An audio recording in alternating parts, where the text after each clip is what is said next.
I'm going to try and make this show especially useful by just going through a list of the 8 AI tools that we have talked about on this show that I think are truly useful and can truly be used for marketing work and content creation or just to enhance overall productivity. Anyway, if you just started listening to the show today, you are in luck because this is probably the best TLDR episode available and highlights the most useful tools that we've come across and discussed on the show.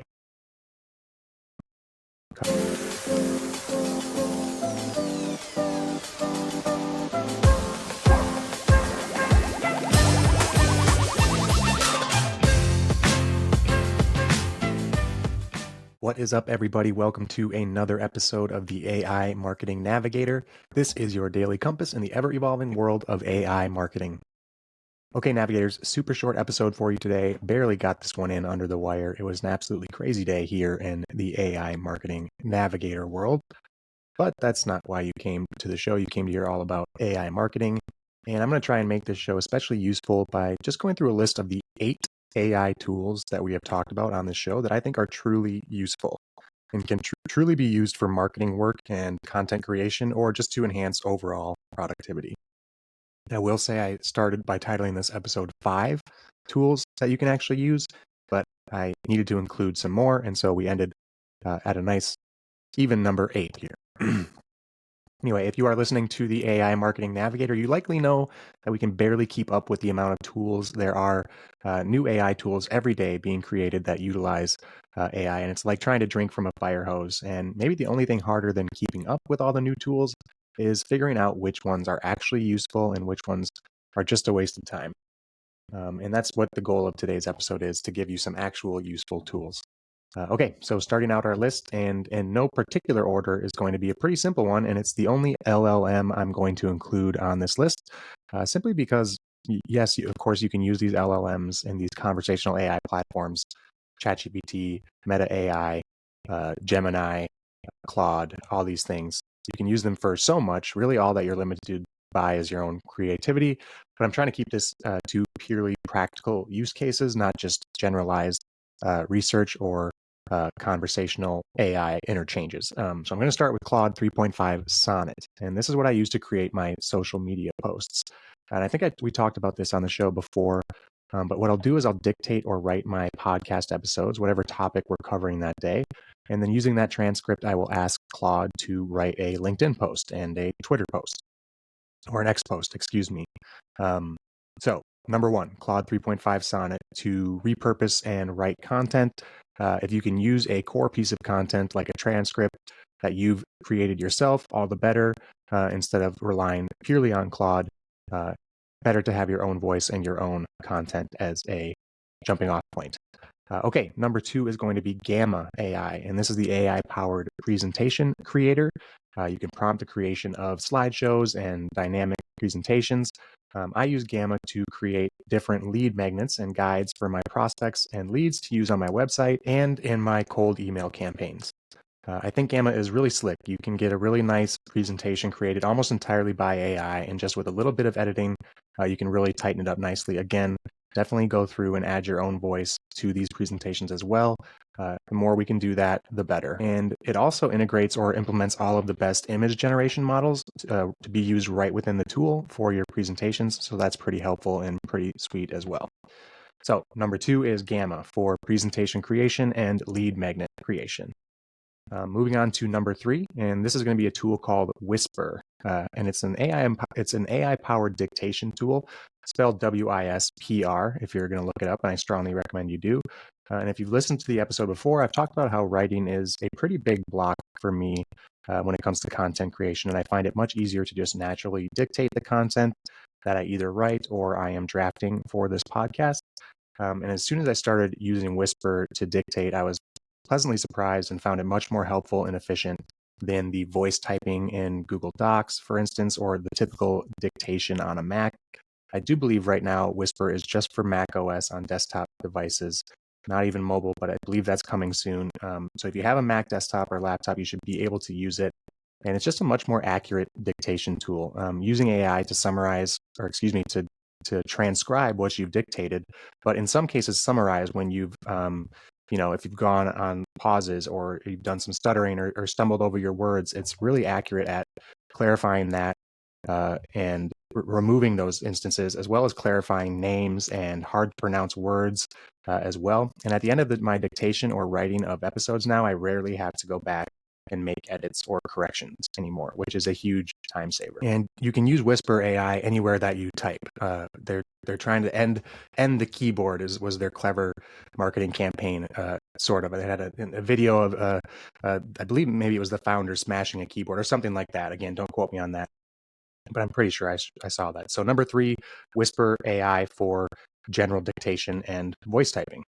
Moving on to number 4, and this one I'm very big on right now. I'm majorly bullish on and very hyped for it, and that's clay.com. We just did an episode a few days ago about clay.com, probably our longest episode, and it's a sales and outreach and data enrichment tool. If you missed the episode on clay.com, definitely go back and check it out.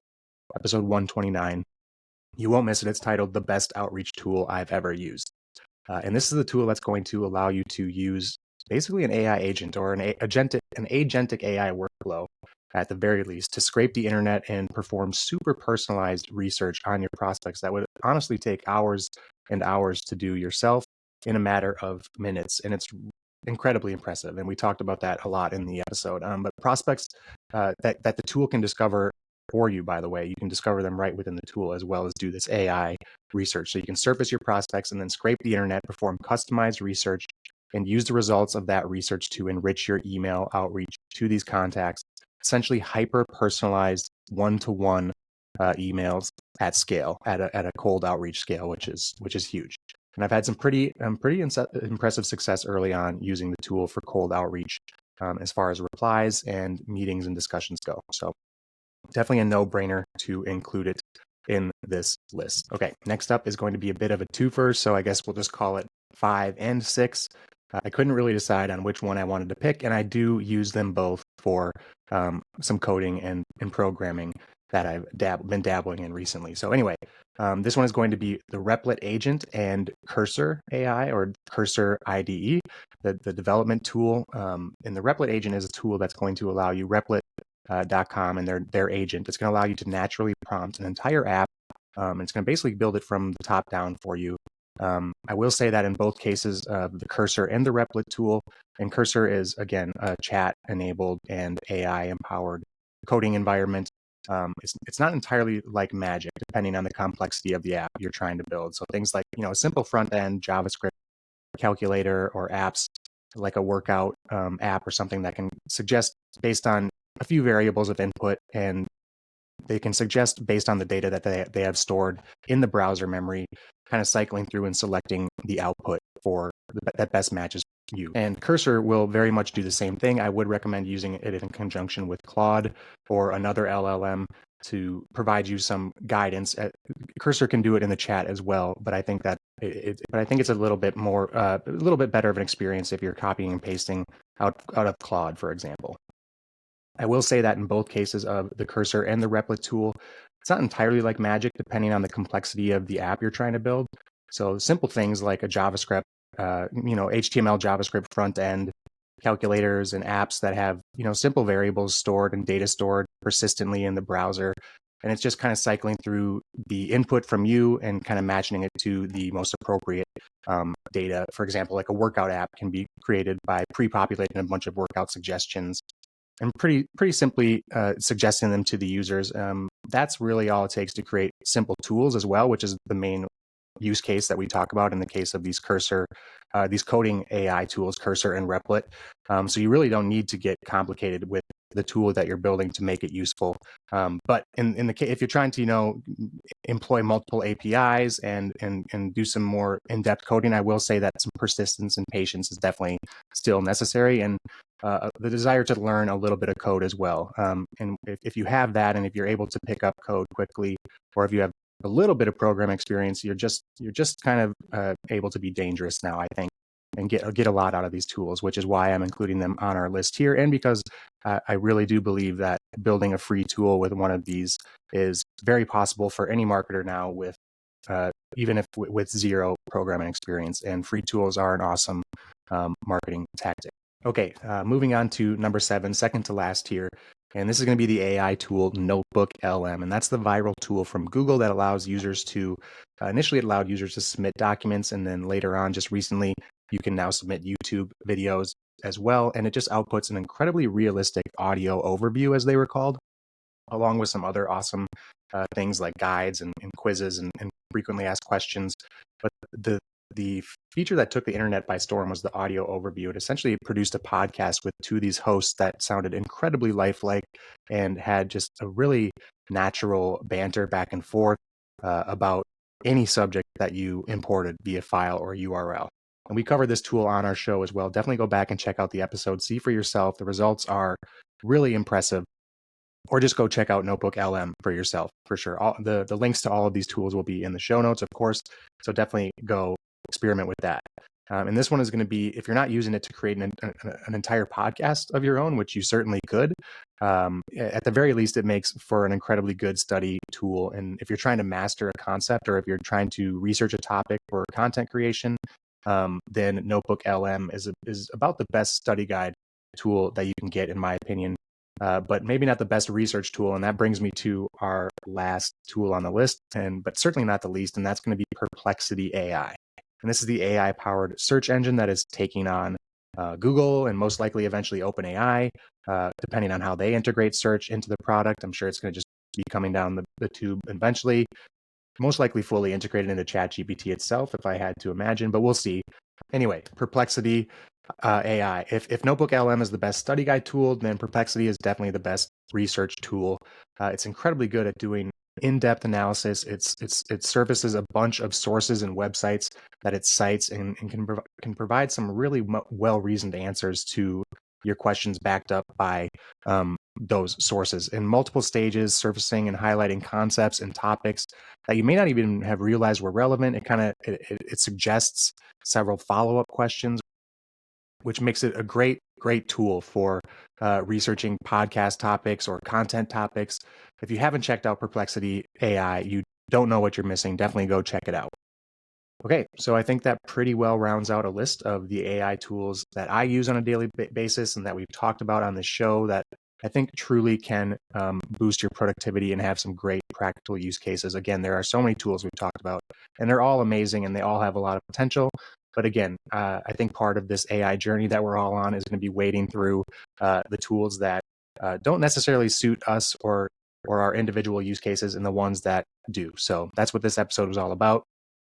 There are a couple tools that didn't get a mention. The only one I can really think of right now is Riverside.fm has some AI tools as far as show notes and transcriptions and clips and stuff like that I use to produce the podcast and record the podcasts in Riverside. But again, that's really about the only one that I can think of that I didn't mention that was worth it. So anyway, if you just started listening to the show today, you are in luck because this is probably the best TLDR episode available and highlights the most useful tools that we've come across and discussed on the show in the first 120 plus episodes or so here. In the first 120 plus episodes or so. Okay, that does it for today's episode. If you enjoyed the show or found it useful in any way, please do me a favor and follow on Spotify or subscribe on your podcast platform of choice. A review on top of that would be even more appreciated and is so super helpful to the show. So until next time, and as always, thanks for joining me, and remember to stay curious, stay consistent, and keep navigating forward.